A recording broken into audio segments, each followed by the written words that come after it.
People didn't want to talk to me very much after that. It was a pretty difficult time. You know, it's the last race of the year. You don't have a chance to redeem yourself. We lost the championship by 1 point, so I tried to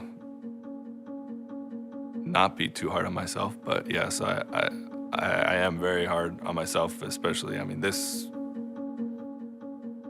something that doesn't leave your mind very, very quickly. My failure? I almost failed out of high school twice. I had a really bad year where everything went wrong. Oh yeah, everybody makes mistakes. It broke all the bolts and the structure basically collapsed. Well, I made a formal apology.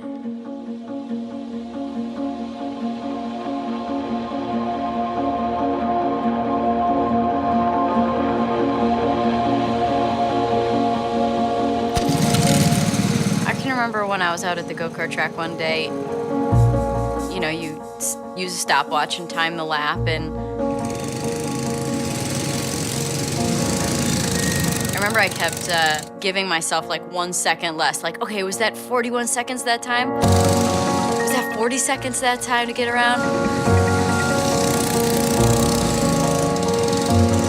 I like to be able to see the improvement, and with racing, it's very obvious. You know, I can see the direct result of my effort. We're in Homestead, Florida. This is my first IndyCar race, then there was a crash. I don't remember anything, but the car was on fire and, you know. My brain was covering up for the fact that this was a bit of a heightened situation, that I shouldn't be aware of what's going on right now, but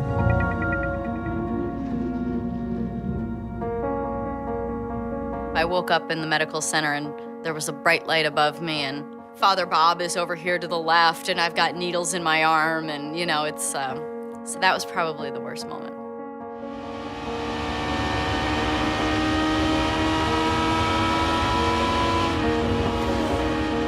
You're driving your car and you feel frightened a little bit. We bump up against that feeling as much as we can to try and push that limit further and get comfortable there and then push it again. So, you know, you're constantly on the brink of crashing because that's the fastest. So much of racing is failure. Failure is a byproduct of pushing the envelope. You push the envelope of performance until things fail. When you fail, it's not necessarily looked at as a bad thing, as long as you learn from it and make something positive out of it. Honda's not a car company. Of course, Honda started as a motorcycle company. More than anything, Honda's an engine company. From the president on down, throughout its history, it's been engineering-oriented. Engineers, for better or worse, always want to change things and advance. これはね、もう全てが本田宗一郎に要求するものが全てそういうことになってます。ですから、まあ100回トライして、99回失敗してもいいんだと。本田宗一郎の考え方そのものが、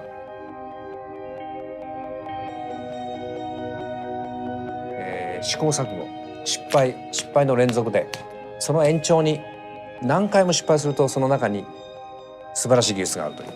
そういう考え方だと思います。When Honda Performance Development first started racing in '94, the program was a massive failure.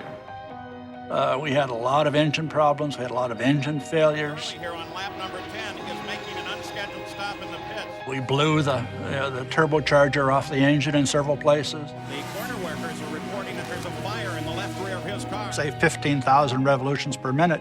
Sometimes the whole bottom end would blow out of the engine. That's that Honda engine car, and it is in trouble now. I mean, just blew into like a million pieces. Could it be more trouble for the Honda engine? In the seat, in like a 5-gallon bucket, was all these engine parts from everything that was blown out of the bottom of the engine. I mean, there was pistons, there was conrods, or pieces of block and bearings and stuff. And one of the Japanese engineers that was here on assignment was all concerned because he was afraid that there were other pieces of the engine out there on the racetrack that they failed to pick up. And he was all concerned that our competition would learn our know-how and we'd lose our confidentiality. And I'm saying, what's there to worry? I mean, no one would even want to know what's in our engine. There were a lot of failures in 1994. And those failures led to a new engine in 1995. We improved it step by step to a point where finally in 95 we won our first race, and 96 we won the championship. Honda now is the sole supplier of engines for the IRL, or the Indy Racing League. We'd really prefer to have some competition in the series, but perhaps the Honda success drove some of them out. Maybe they'll come back. One of my worst ideas happened the very first week I worked at Honda. And my boss said, okay, I'm going to Japan in a couple weeks and I need proposals for new colors for all the 96 models. It's like Civic and Accord wagon. And I just completely panicked because, I mean, literally I was asked to do more in my first week at Honda than I had done 4 years at my previous job. I had been really wanting to do an orange car, really wanting to do orange. And